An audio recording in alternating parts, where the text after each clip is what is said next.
አቤት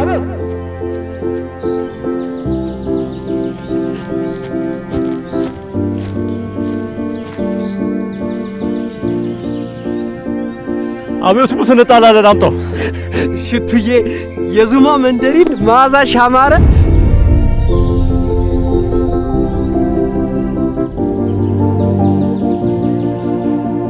ሽታው አንቺ ነሽ አየሯ ሰከረ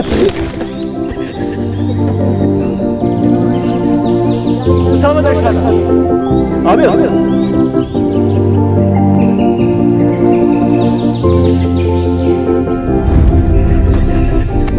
ምን አለቀልህ ነው የልቤ ንግስት ሆይ የኑሬ ሽታ ያንተነ ብለሽኝ ሊፈነቀል አብሮት የልቤ በደስታ ቆይ አንተ ልብ ድንጋይ ነው እንደሚፈነቀለው አቤት አቤት ግን አትረባምሽ አቤት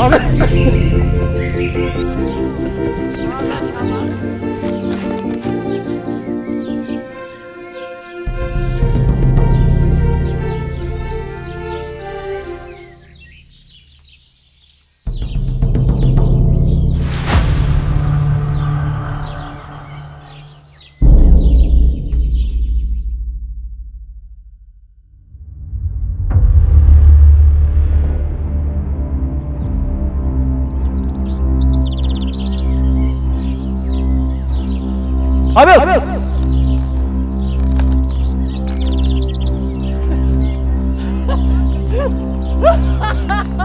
yes ተርፋለሁ ዋሴ ናቀስበል በአራት ተቀበጥበክ yes አራቢዮት yes yes አታ አቢዮት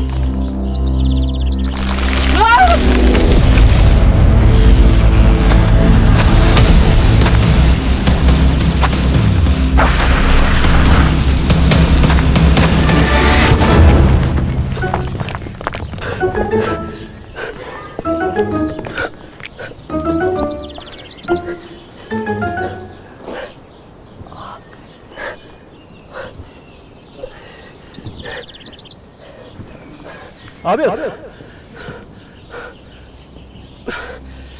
ዋሴ ደህና ነኝ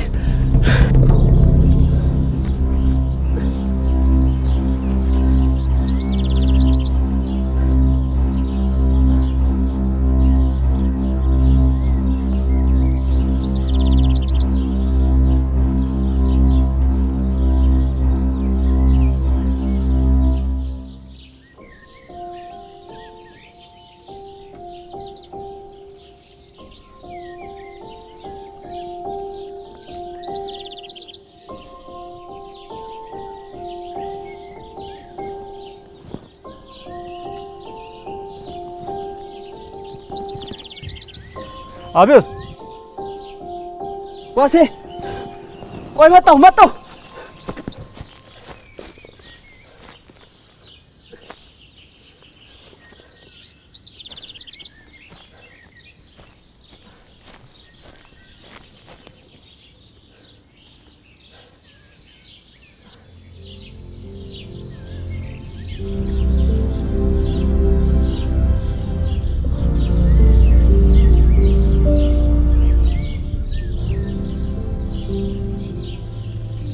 ምስጋና ሰማይና ምድርን ለፈጠረ በምድራችን ውስጥ ውድ ገጸ በረከትን ላኖረ አምላክ ይሁን።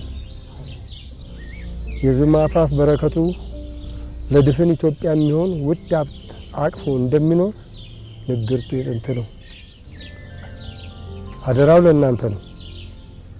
እናውጣው ብንል በቂ ዕውቀትም በቂ ገንዘብም የለንም።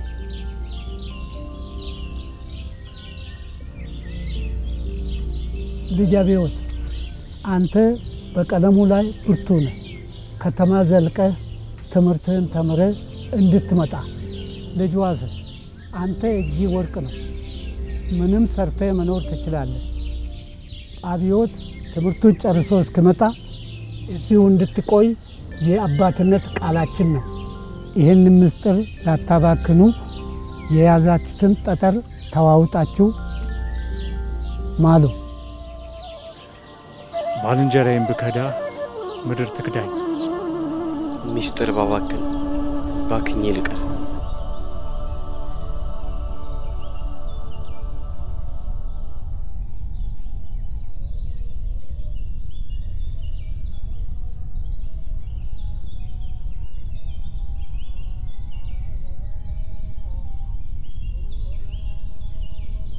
አባ እንቆባይ በዛሬ ቀን ምን ነው ቤት ብትሆኛ አይሻልም ነበር ሰው ይፈልግሽ ይሆናል እኮ እስኪ ቁጭ በይ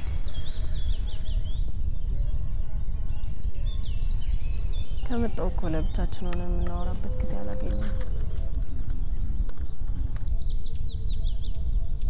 ናፍቀኸኛል አባ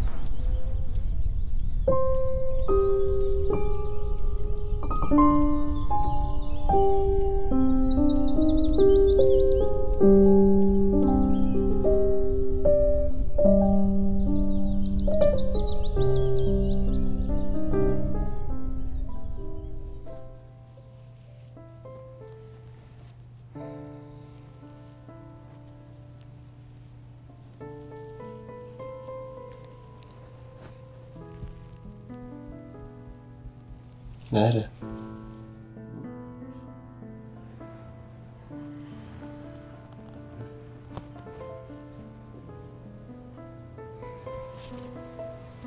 من أبا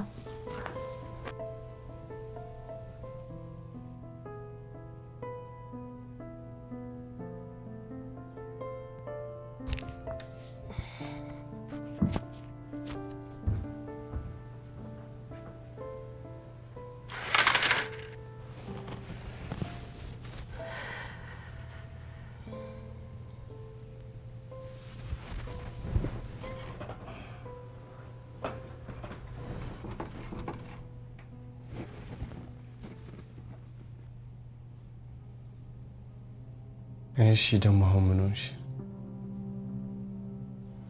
ድብብቆሽ ሰለቸኝ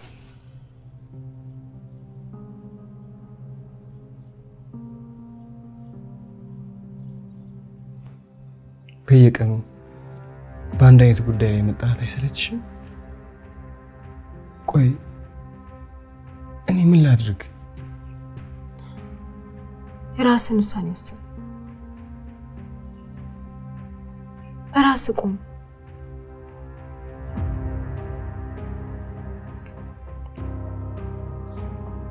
እናቴን ማስቀየም አልችልም ፍሪ እኔንስ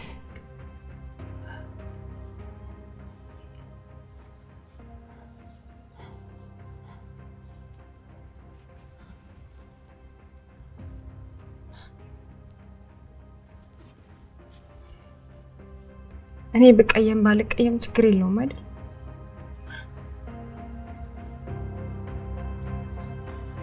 የኔ ውርደት የኔ መሸማቀቅ አዩኝ አላዩኝ ያልኩኝ ስርስር ማለት አይቆጠርም አይደል ዛሬ በእርግጠኝነት አመጽ ይነሳል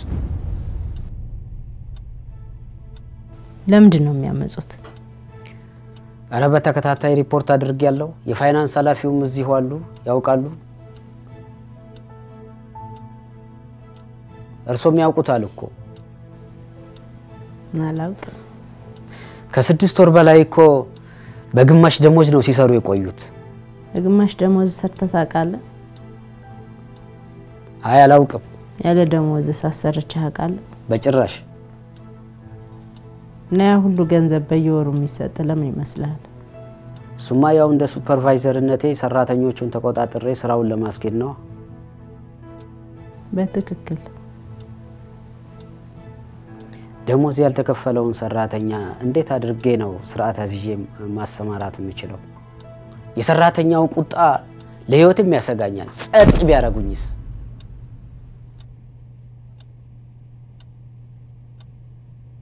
ስራውን ካልቻልክ መልቀቅ ያስገባ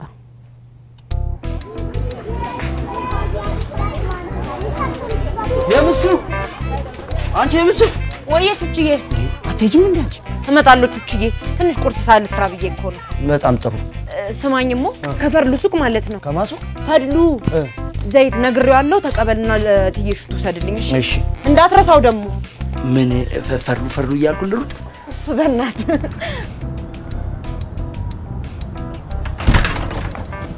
ምንድነው ላፊኛ እንዴ ናችሁ ለእንቆጳ መርቃት ነው ይሁና ጥሩ የምስራች ካስቀምጣለች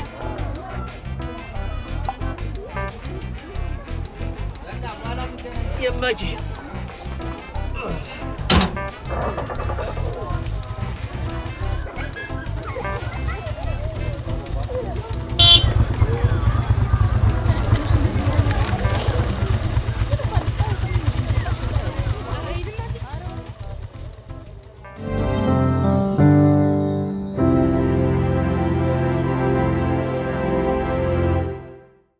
ይህ ማስታወቂያ የሚመለከተው ዲኤስቲቪ ያላችሁ ቀላል ፈጣን መላ ለዲኤስቲቪ ደንበኞች በሙላ የዲኤስቲቪ ጥሪ ማዕከል ሳይደውሉ በማንኛውም ሰዓት በሞባይሎ በኮከብ 9299 መስላል በመደወል ስሞንና የስማርት ካርድ ቁጥሮን አስገብተው የዲኤስቲቪ ክፍያ መጠኖንና ቀኑን በቀላሉ ማወቅ ብሎም ወርሃዊ ክፍያው በቴሌብር በሲቢኢ ብር በአዋሽ ብር በኤምፔሳና በቻፓ መክፈል ይችላሉ። ክፍያ ሲፈጽሙ ዲኮደሩ መብራቱን ያረጋግጡ። በተጨማሪም እንደ E16 ያሉ ብልሽቶችን በቀላሉ ማስተካከል ይችላሉ። ለማስተካከል ስሞን ወይም የሞባይል ቁጥሮንና የስማርት ካርድ ቁጥሮን ያስገቡ። ከዛም ከቀረቡት አማራጮች ፊክስ የሚለውን ይምረጡና ከሚዘረዘሩት የብልሽት ምልክቶች ውስጥ E16ን ይምረጡ። በመቀጠል ፊክስ ነው የሚለውን ይጫኑ።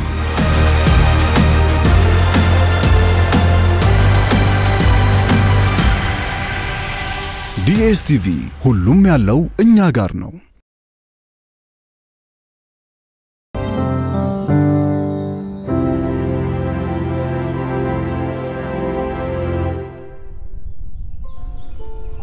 በድፍን ዙማ እንደ አብዮት የቀለም ቀንድ አልነበረ እሱ ያላሳካውን ያሳካሹ የነንቁ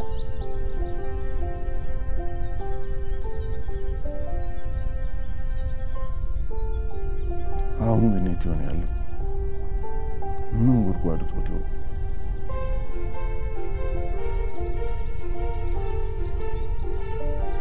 አንቺ ሳትፈጠሪ ተመርቆ ይመጣ ይሆን ይያልኩኝ በጉጉስ ተጠብቀው ኖርኩ ህፃን ሆነሽ ላቅም ሔዋን ደርሰሽም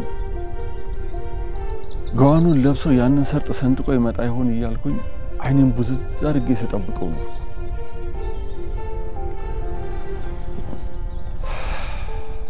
አብዮት አደራችንን በልቶ ጠፋ አሁን ግን አንቺ ደርሰሽ ተምረሽ ከሱ ቀድመሽ ተመረቀሻል ደስ ብሎኛል ደስ ብሎሻል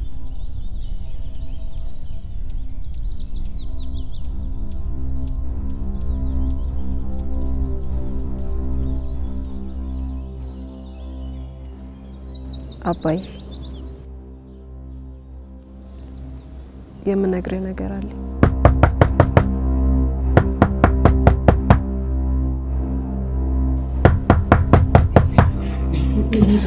እምቢ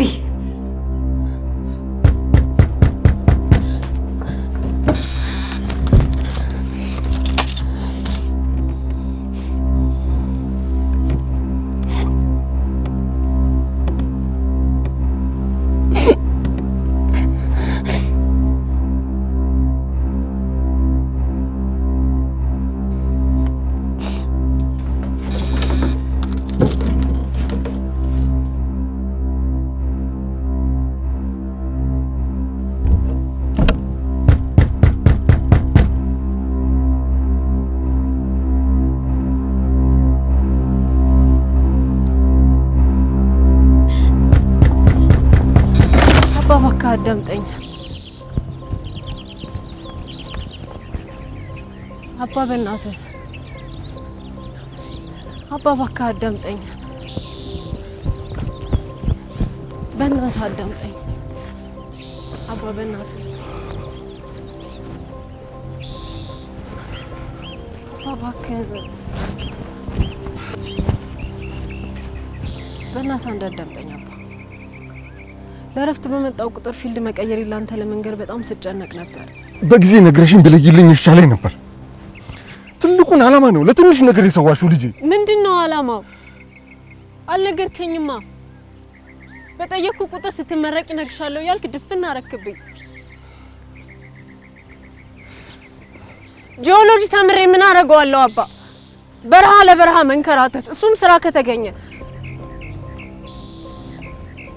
ግዴታ ፊልድ መቀየር ነበረብኝ አባ። ስንት ዘመን የኖርኩለትን ነገር ነው ምን ያስቀረሽ? ምንድነው ምን ያስቀረውት አባ? እኔ እኮ አብዮት መሆን አልችልም። አውቃለሁ ጓደኛህ ነው ይናፍቀሃል። ግን እሱ የተማረውን እኔን በማስተማር አይደለም ናፍቆት ልትወጣ የምችለው። ገብቶሻል? ሁሉም ነገር ገብቶሻል። ልክ ነሽ። እኔ ዓላማዬ አንድ ነው አባ። እንጀራ የሚያወጣ ነገር ተምሬ አንተን አባቴን ያስደሰትኩ የጦርኩ መኖር በቃ። እንዴት አስደስተሽ ሞተሻል? ይልህም አባ ተመርቄልሃለሁ። ይስነግረኝ ነገር አሁን ንገረኝ። ምንም ነገር ማድረግ አያቅተን።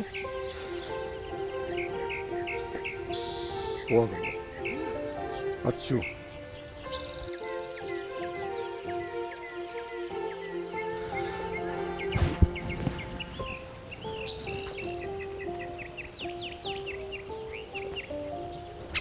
ለነገሩ የቆምሽበትን ሴት ታውቂውና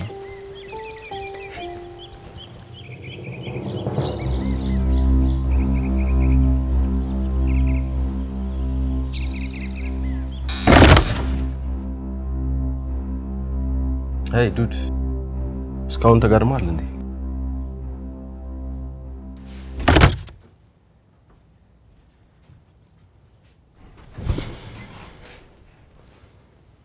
ልብስ እየቀየርኩ ነበር። ለማንኛውም በደንብ ደራርበህ ልበስ። በታባ እየጠበቀች ነው። አሁን ነው እሺ?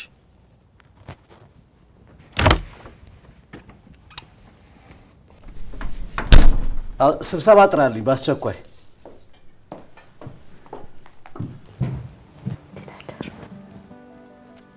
በጣም ጥሩ። ስምሪቱን ሁሉ አረጋግጣችኋል? ሁሉንም ወረዳዎች? በጣም ጥሩ። እሺ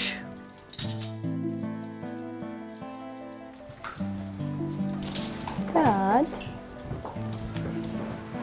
ሶፊ እራት ቀለል ያለ ነገር እሺ?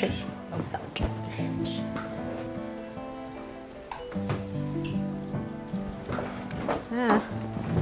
ወጣቶች በሉ ተነሱ። ይሄውን ችኮላ ነው። በጧት ምን ጨራርሰው ጉዳይ አለን። ዳጊ ኢታሊያ ጋር ነው ወይስ ስራ ነው የምትሄደው? ፕሊዝ ጌታዬ፣ ምሳ አብረን እንደውላለን።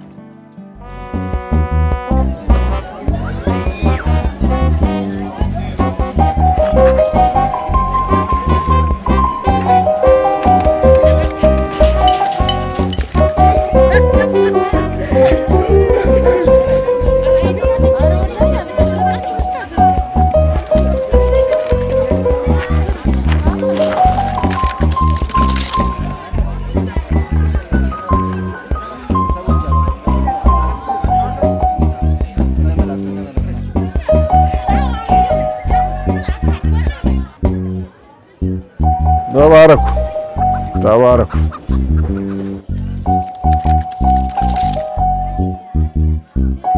ተባረኩ።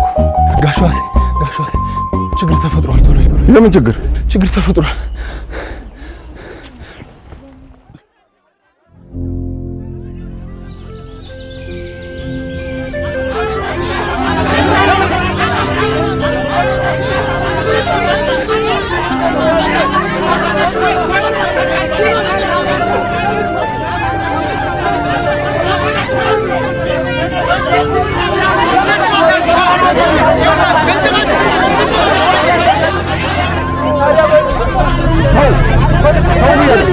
ምንድነው? ቆይ ተረጋጉ። ምንድነው? ተረጋጉ። ምን ሆናችኋል? በግማሽ ደሞዝ ስንሰራ ከርመን ደግሞ ሰራተኛ ሊቀነስ ነው ትላለች እኮ። እንደዚህ አይደለማ። ወይ ተረጋጉ። ያሻሽ ተዘቃቀን እኮ እስከ መቼ ነው የምንንገላታው? ከተማ ስማኝ። ቆይ ምን ሆነሃል እንዴ? ደህና ልጆች አልነበራችሁም እንዴ? ምንድነው እሱ? ምን ነው ገለታ? አንተ ያለህ እንደዚህ አይነት ነገር ይደረጋል? እሺ ስሙ፣ ሽማግሌ እንሰበስባለን። ሁሉንም ነገር ቁጭ ብለን ትነጋገራላችሁ። እሷም የምትለውን እንሰማታለን። ስራውም ሰፊ ነው፣ ችግር ሊያጋጥም ይችላል። ያንን መስማት አለብን። ጋሽ ዋሴ እኛ ከእርሶ ቃል አንወጣ። ሴትዮዋ የምትናገረው ነገር ግን እኔን እመኑኝ አልኩኝ አይደለም እንዴ? በጉልበት የሚሆን ነገር የለም። ሽምግልናው እንኳን ባይሳካ በህግና በስርዓት ነው መሆን ያለበት። ቆይ ይሄ ሁሉ ያዙ ልቀቁኝ ምንድን ነው? ያልተስማማንን ሰራተኛ እኮ መቀየር መብት አለን። ስርዓት ያዙ፣ ስርዓት ያዙ። በቃ ዝም በሉ።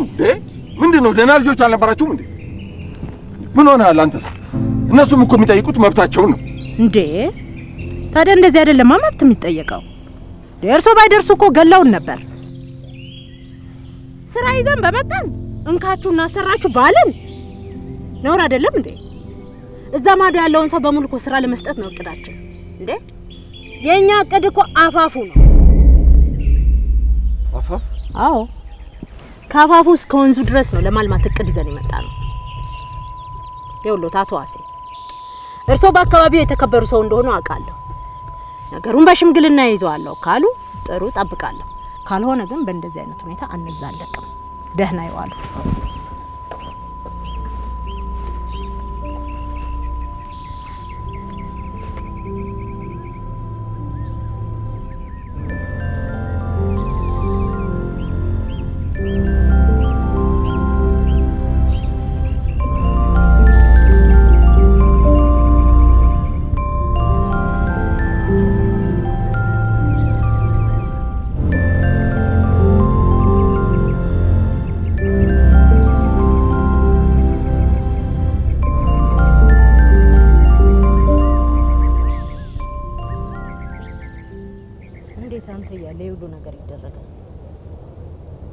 ያንተ ኃላፊነት አይደለም ነው እና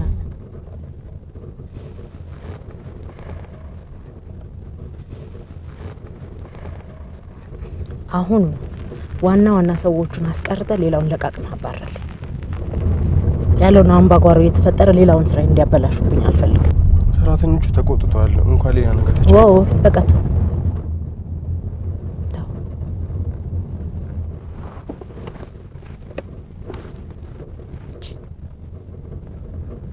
ሰፈር ተጎልተው ጫታቸውን ሲበሉና ሲቋመሩ አይደል እንደሚውሉት። ስራ ተይዞላቸው ሲመጣ ገንዘብ ብቻ። ስንት መከራ የታየበት ሀብት ነው። ለው ከሜዳ የታፈሰ ይመስላችኋል?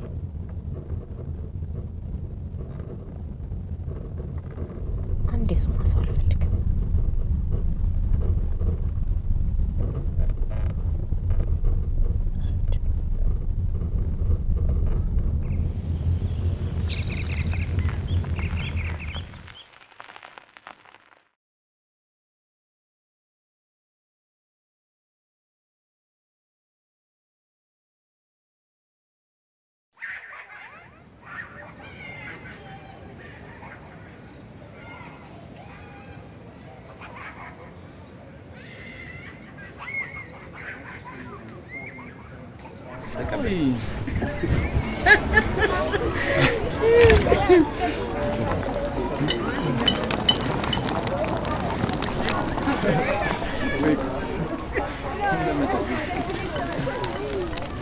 ምንድነው የምትሰሩት? ድንኳኑ ሳጠሉት እኮ መሸ። ዲኮር ምናምን ስላደረግን እኮ በዚህ ይበቃል ብለን ነው። ድንኳን ነው እንጂ ምን ዲኮር ነው? በኋላ ዝናብ ቢመጣ ሰው ምን ልታረጉት ነው? ልታሯሩጡት ነው? አባ ጋሽ ዋሴ በዚህ በበጋ ዝናብ ከየት መጥቶ ይዘንባል ብለው ነው አሉት ብያለሁ። ጣሉት። አረ ተረጋጋ። ምንድነው የምረጋጋው? ምን አድርገህ ነው የምትይ? ለምርቃትሽ አይደል እንዲህ ሁሉ ሩጫ? ሰርግሽ ማለት አይደለም? ነግሬያለሁ። ድንኳኑ ሳይጣል እንዳያደር። እና ምግብ ሳቀም ሴት ነው የምትሄዱት? አይ ግድ የለም የድንኳኑን ብረት እናምጣ ብለን። በል ተመለስ። ምግብ አፋችሁ ላይ አርጋችሁ ነው የምትመለሱት። እሺ ጋሽ ዋሴ።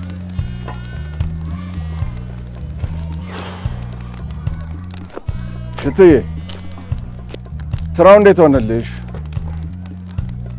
አይዋስ ምን ያሳስባል ብለህ ነው? አገር ምድሩ ነው ደጋሹ። ይልቅ አንተ እንዴት ዋልክ?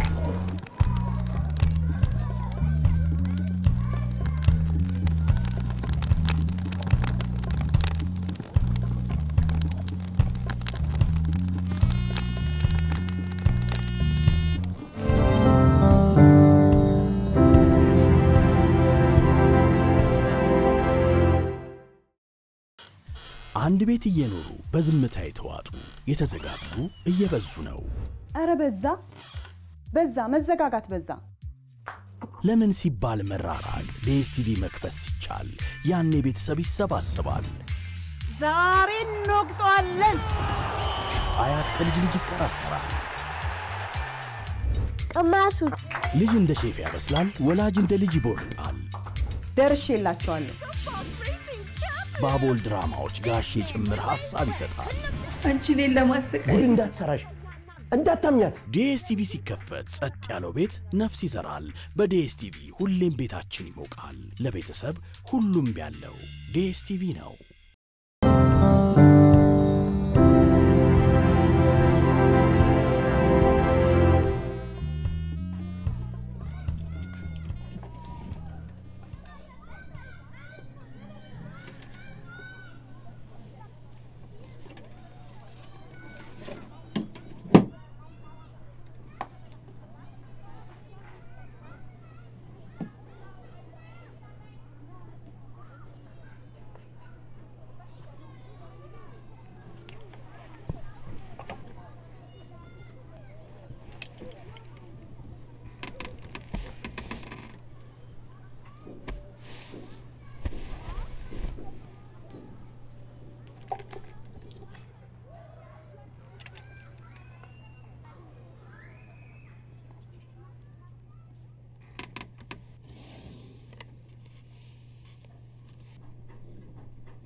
ይሄ አፋፍ የምትዩን ትተሽ ለምን ወደዛ ታስፋፊው?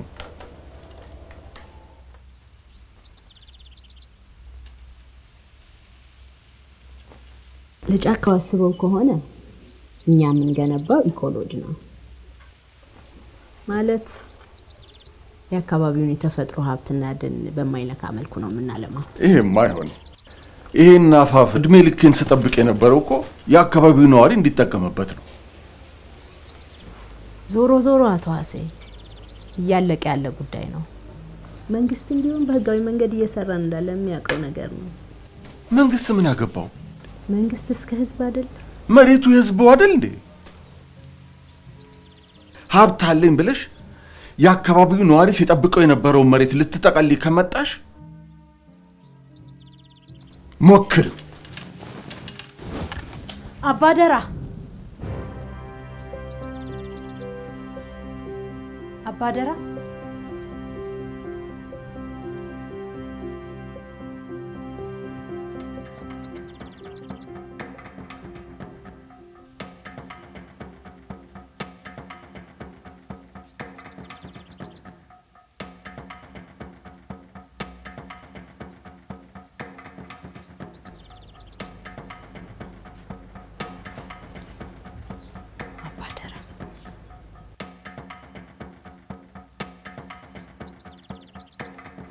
አባደራ የሚለኝ አንድ ሰው ብቻ ነው።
ማንሽ አንቺ?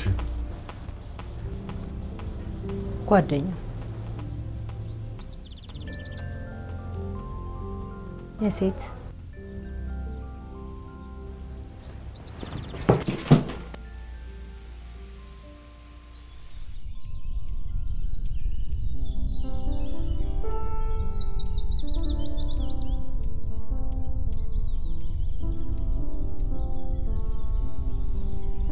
እንዴት ነገረሽ ግን እናቴ? ለአንድም ነፍስ ትንፍሽ እንዳንል ነበረ መሐላችን።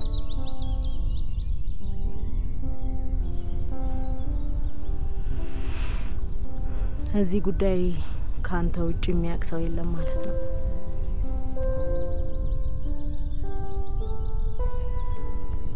ያው እኔና አብዮት እናውቃለን። አባቶቻችንማ ካለፉ ቆዩ። አንድዬ ምን ይሳነዋል? የዙማ መንደር ቀን ሊወጣላት የኔም ልጅ ምርቃት ነገር። ስለዚህ ለሁሉም ነግረን በደስታ ላይ ደስታ ማድረግ ነው። አይ እንደዛ እንኳን ማድረግ የለብንም ማለት ትንሽ የጥሞና ጊዜ ያስፈልገናል። እንዲሁም ለማንም አንናገርም። አይ ከዚህ በኋላ ማሰብ ምን ያደርጋል? ሰራተኛውም ቢሆን ከዚህ በኋላ ምን አመጽ ምን ያደርግለታል? እንደውም ፍስሐ ነው፣ ተባብሮ መስራት ነው።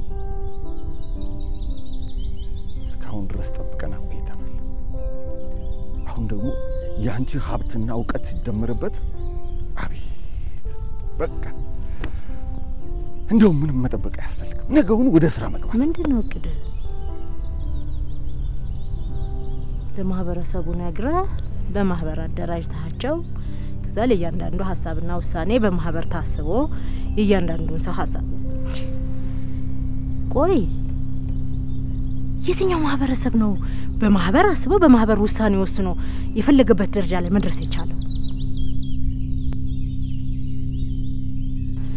አይደለም ማህበረሰብና አንድ ሰው ራሱ እንኳን ከራሱ ጋር መታረቅ አቅቶታል። ቆይ አብዮት አልነገረሽም እንዴ? ሁሉንም ሰምቻለሁ ያልሽው ታዲያ ምን ነው?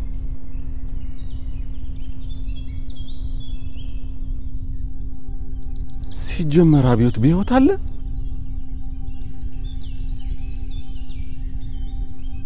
አላውቅም። እንዴት?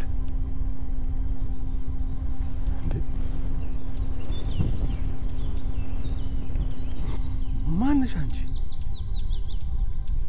ሎጅ እሰራለሁ፣ አስፋፋለሁ፣ ምን እላለሁ የምትይው ምንድን ነው? ይኸውልህ አቶ ዋሴ ማህበረሰብ ምናምን የምትለውን ነገር ተውና ከኔ ጋር ከተስማማን ስራውን መቀጠል እንችላለን። የኔና የአብዮት መሐላ ደግሞ እንደዚህ አይደለም። በፍጹም እንደዚህ አይነት ነገር አልተነጋገርንም። ሲጀመር አብዮትን ብታውቂው ኖሮ እንዲህ ያለ ግራ የነፈሰ ሀሳብ ይዘሻት መጭም ነበር። ቆይ ስታስቢው ከአንቺ ጋር ተስማምቼ ስንት ዘመን አብሬው ኖርኩት ህዝብ ላይ እንደሸቅጥበት ነው። እንግዲህ አብዮት የለም ያለሁት እኔ ነኝ። ደግሞ ለዘመናት ተጋድሞበት የኖረውን ሀብት አለኝ የሚለው እኔ ደም ተፍቼ ለቁም ነገር ላብቃው ባልክ ምን መብት አላቸውና ነው የሚቀራመጡት? ለአንቺ ሲሆን ማን መብት ሰጠሽ? ምንድን ነሽ አንቺ? እንዴ ከየትም መጥተሽ ስንት ዘመን ተጠብቆ የኖረ ሀብት ንብረት ልትዘርፍ የመጣሽው አንቺ ማን ነሽ?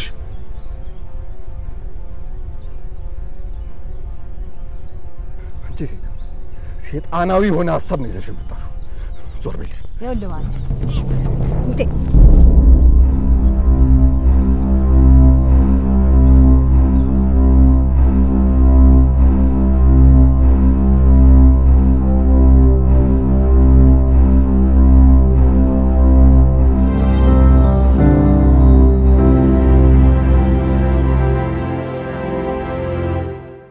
መጨረሻሽን ያሳምረው። አሜን። ሰርግሽን ያብላን። አሜን። 25 ዓመት ነው የፈጀብኝ። ስንት መስዋዕትነት ከፍዬበታለሁ። እሱ መጦር አይደለም የሚፈልገው እንዴ? ከዚህ በላይ ምን ይፈልጋል? ዛሬም አልነገረኝም፣ ግን መጦር አይደለም የሚፈልገው።